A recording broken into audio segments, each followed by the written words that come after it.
Before I tell you what I did, let me tell you what I heard. I was lying in a hospital bed, 3 days after emergency surgery, when my father walked into the room and stood at the foot of my bed. He didn't ask how I was feeling. He didn't touch my hand.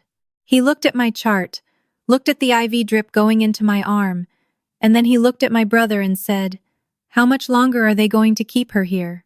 Because at this rate, the quarterly distribution is going to be tied up in her medical costs, and I am not letting that happen."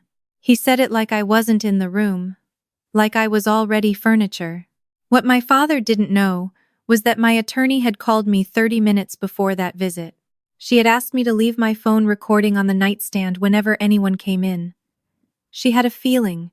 She had been my mother's attorney first, and she knew my father in ways I was still learning to understand. So when he walked in that afternoon and said what he said, every word of it went straight into a 4-7-minute audio file that I still have saved in 3 separate places. I didn't react. I closed my eyes and let him keep talking. That was the moment I understood that surviving the surgery was only the first part. The harder part was figuring out what to do with everything I now knew. My name doesn't matter. What matters is that I am 31 years old, and until 8 months ago, I genuinely believed my father loved me. Not in a warm, demonstrative way.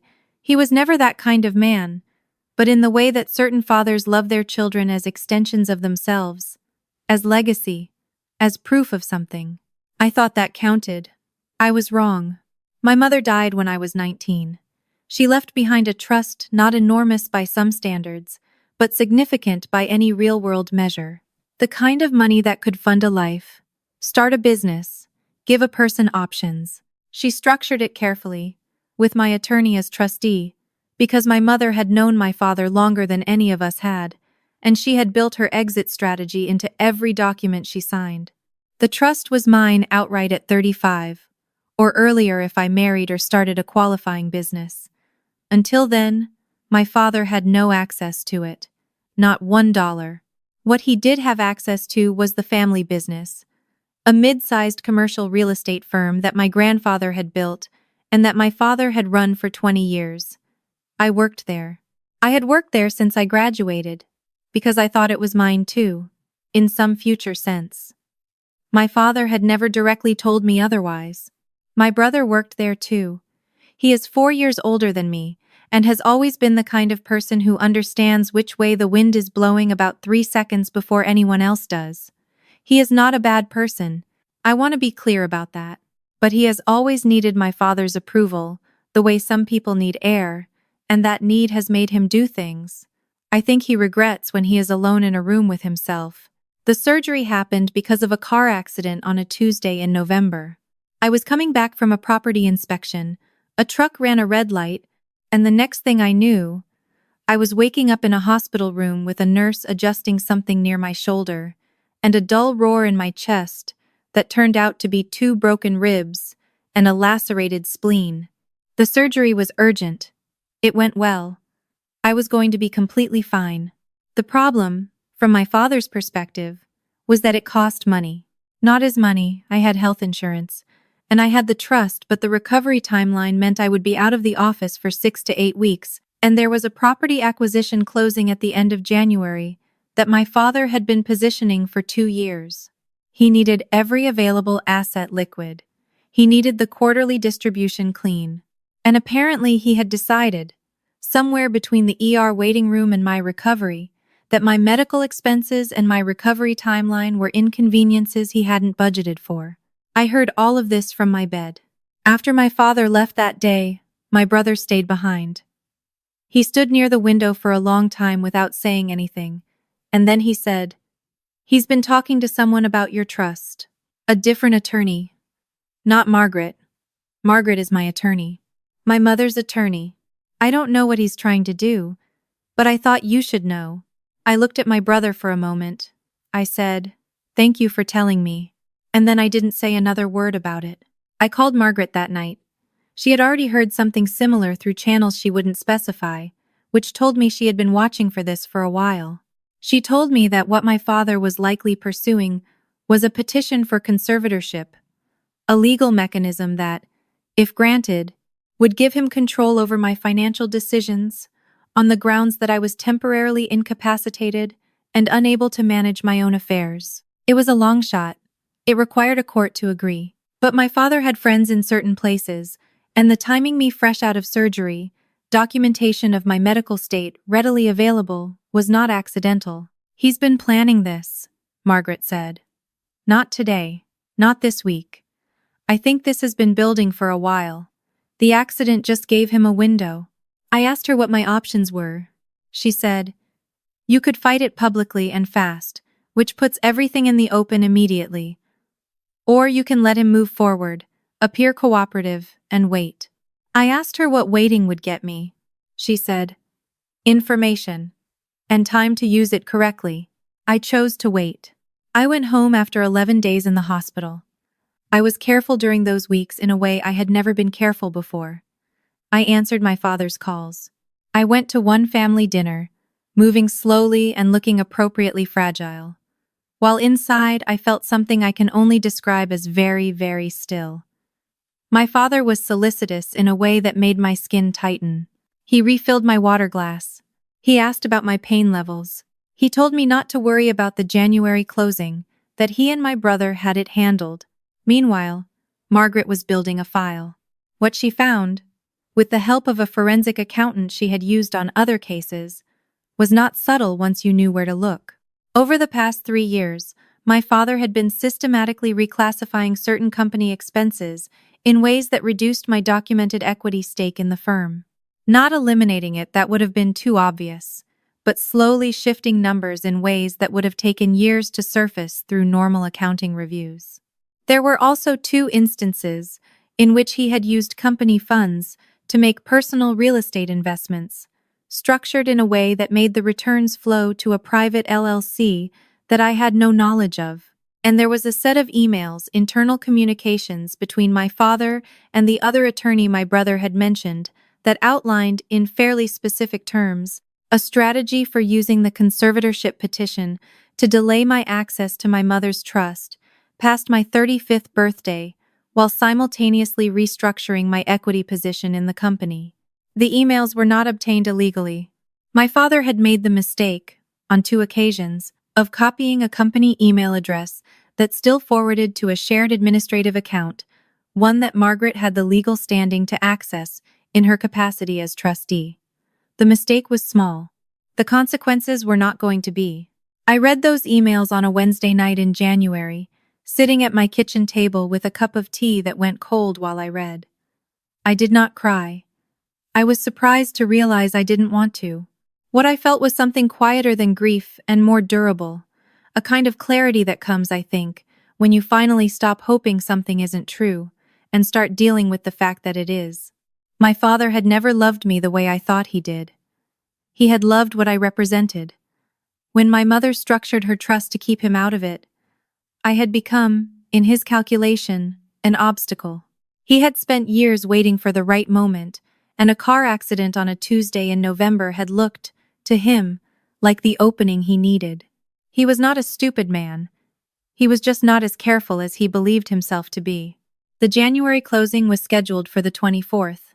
There was a dinner the evening before a business dinner that my father hosted every year for the firm's key partners and investors, always at the same restaurant, always the same format.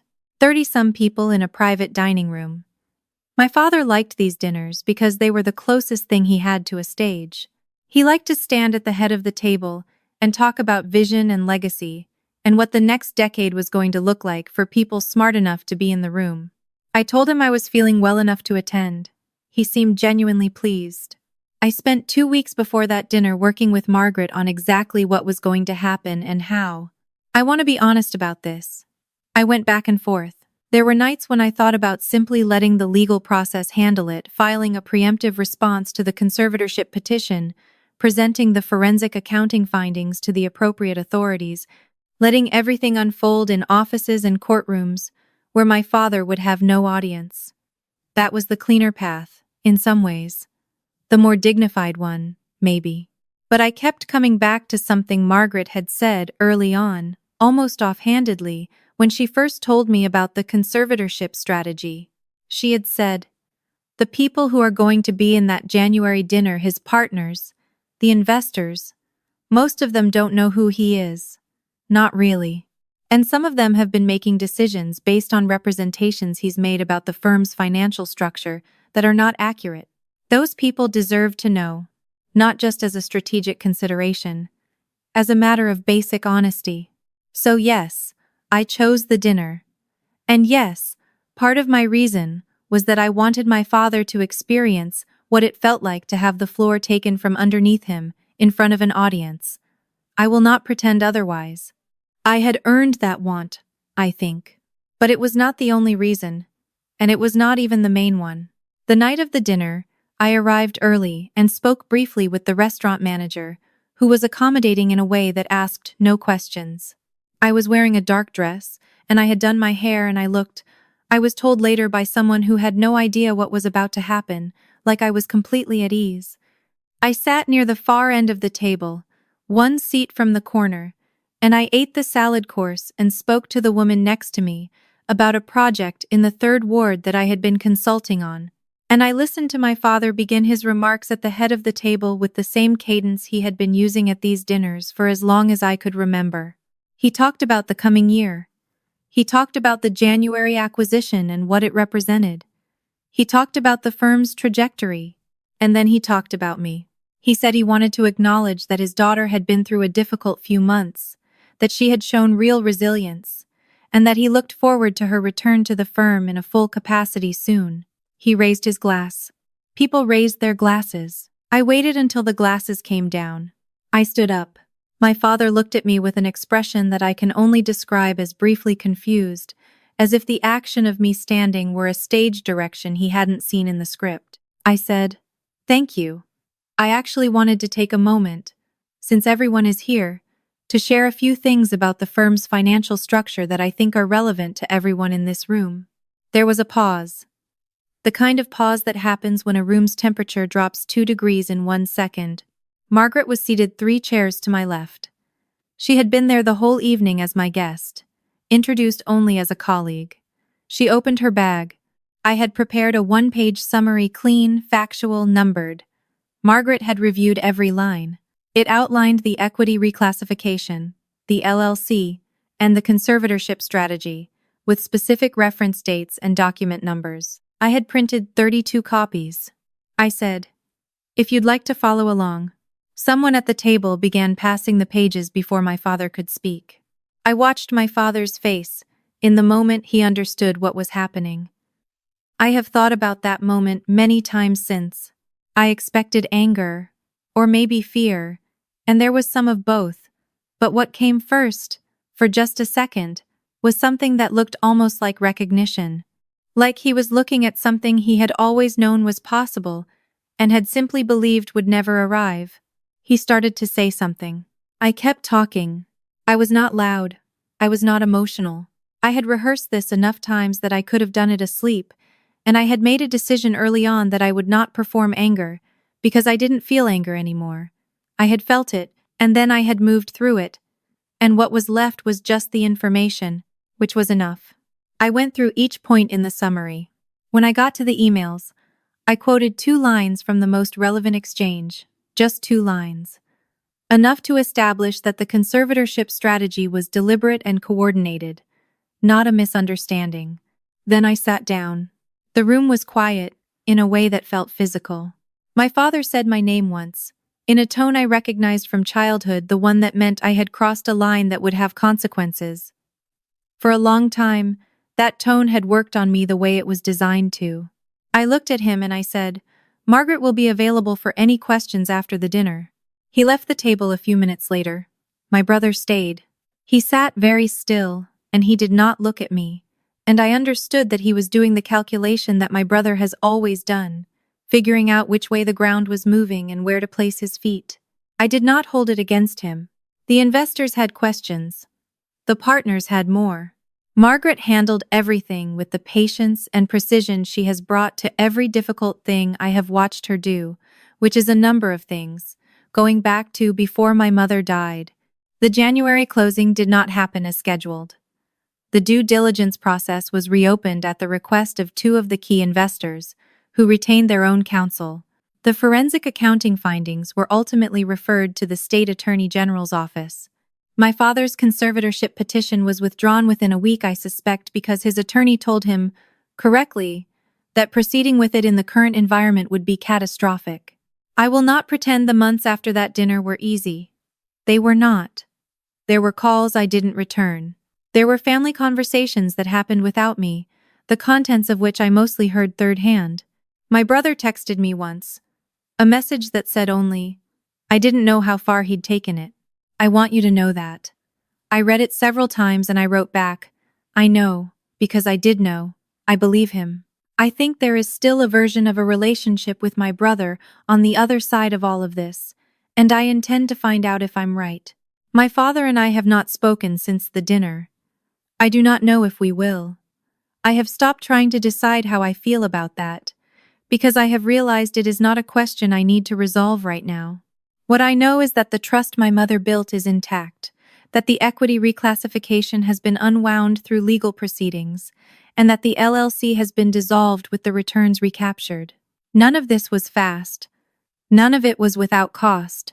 But I am 31 years old, and I am sitting at a desk in an office that I lease with my own money, working on a project I chose for reasons that have nothing to do with proving anything to anyone. I have an attorney I trust completely. I have a few friends who sat with me through the worst weeks and didn't feel the need to fill the silence with advice. I have my mother's journals, which I have finally started reading, and which are teaching me things about her I didn't know when she was alive. The night before the dinner, I was standing in my bathroom doing my hair, and I thought about a question Margaret had asked me early on, when I first told her I wanted to wait and gather information rather than fight immediately. She had asked, "What do you want the outcome to look like?" Not legally, not practically. She meant something deeper than that, and I had known it, which is why I'd had to think for a long time before answering. I had said, I want the people who trusted him to know the truth, and I want to stop being afraid of him. I got both of those things. My mother used to tell me, when I was small, and something at school had gone wrong, that the difference between a person who survives a difficult thing and a person who doesn't is usually not strength. It is almost never strength, she said. It is patience and information, and the willingness to wait for the right moment, instead of reacting to the wrong one. She built that principle into every document she ever signed on my behalf. She knew something about my father that I had to learn the hard way. She spent years making sure that when the hard way came, I would have what I needed to get through it. I think about that every time I walk past the framed photo of her that I keep on the shelf in my office. She is laughing in it, caught mid-sentence at some dinner party. I was too young to remember, and she looks like a woman who understood exactly what she was doing. I hope she would think I handled it well. I think she might. I didn't win because I was louder. I didn't win because I was angrier. I won because I waited, because I listened, because I let my father believe he was 3 moves ahead while I was quietly building the case that would eventually sit in front of 32 people in a private dining room on a January evening in the city where I grew up. He said I would never manage my own affairs. He said that to an attorney, in writing, in an email he sent from his office on a Thursday afternoon in October. He was wrong about that too.